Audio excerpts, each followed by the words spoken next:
धुळ्यात राष्ट्रवादी काँग्रेस पक्षाच्या आढावा बैठकीदरम्यान पक्षातील अंतर्गत वाद चव्हाट्यावर आल्याचं बघण्यास मिळालं। राष्ट्रवादी काँग्रेस अजित पवार गटातील मंत्री अनिल पाटील यांच्या उपस्थितीत आज धुळ्यात झालेल्या कार्यक्रमातच हा अंतर्गत गटबाजीचा वाद उफाडून आल्यानं मंत्री महोदयांसमोरच गटबाजी चव्हाट्यावर आली असल्याचं बघायला मिळाले। धुळे येथे राष्ट्रवादी अजित पवार गटाची लोकसभा निवडणुकीच्या पार्श्वभूमीवर मंत्री अनिल पाटील यांच्या उपस्थितीमध्ये कार्यकर्त्यांची बैठक पार पडत होती। या बैठकीला मंत्री अनिल पाटील उपस्थित असताना भर कार्यक्रमात कार्यकर्त्यांनी त्यांच्यासमोर कैफियत मांडत नाराजी व्यक्त केली आहे। कुठल्याही कार्यक्रमासंदर्भात राष्ट्रवादी काँग्रेस अजित पवार गटाच्या धुळे शहर अध्यक्षांना कुठलीही कल्पना दिली जात नसल्याची खंत कार्यकर्त्यांनी मंत्री महोदयासमोरच व्यक्त केली आहे। धुळ्यात राष्ट्रवादी काँग्रेस अजित पवार गटाच्या सातत्यानं होत असलेल्या कार्यक्रमासंदर्भात धुळे शहर अध्यक्षांनाच विश्वासात घेतले जात नसल्यामुळे कार्यकर्ते प्रचंड नाराज झाले। त्यांनी मंत्री अनिल पाटील यांच्यासमोरच भर कार्यक्रमात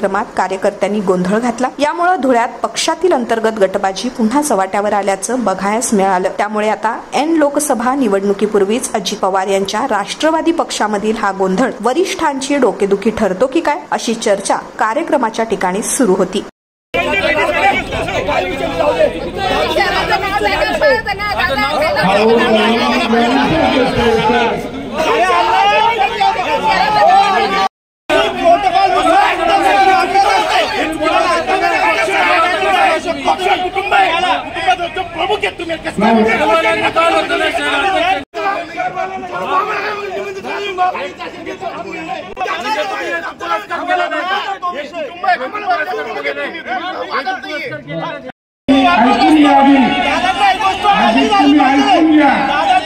माहिती झाली पाहिजे, दादापर्यंत एक गोष्ट गेली पाहिजे की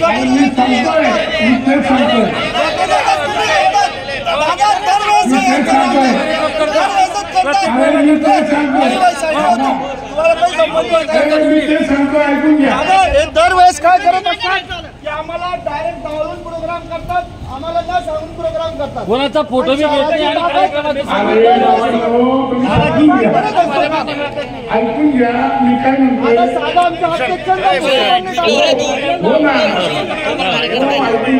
त्याला बाजूला करतो ना आपल्या चांगल्यासाठी।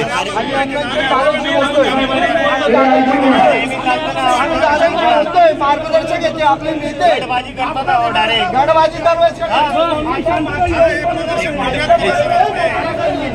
समोर थेट कार्यकर्ते तुम्हाला तक्रारी करायला आले हे नेहमी नाही। कार्यकर्त्यांच्या भावना या प्रामुख्याने या होत्या की या मतदारसंघामध्ये जे काही विद्यमान उमेदवार असतील ते भविष्यामध्ये खासदार होतील, त्यांनी राष्ट्रवादी काँग्रेस पक्षाला सुद्धा विश्वासात घेतलं पाहिजे आणि राष्ट्रवादी काँग्रेस पक्षाला विश्वासात घेऊनच महायुतीच्या प्रत्येक घटकाला सुद्धा त्यांनी विश्वासात घेतलं पाहिजे। ही प्रामुख्याने प्रत्येक कार्यकर्त्याची अपेक्षा होती।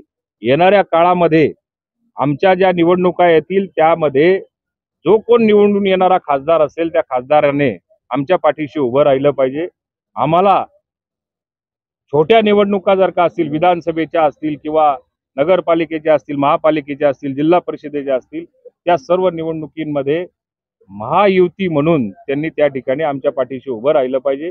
आमच्या पक्षामध्ये आज जी काही या ठिकाणी चर्चा झाली त्या चर्चेमध्ये काही पदाधिकाऱ्यांना असा एक गैरसमज झाला की ही शहराची मीटिंग होती, तर आम्हाला त्या ठिकाणी बोलवलं का गेलं नाही, तर शहराची मीटिंग ही वेगळी होणार आहे आणि ग्रामीणची मीटिंग आज या ठिकाणी पार पाडली।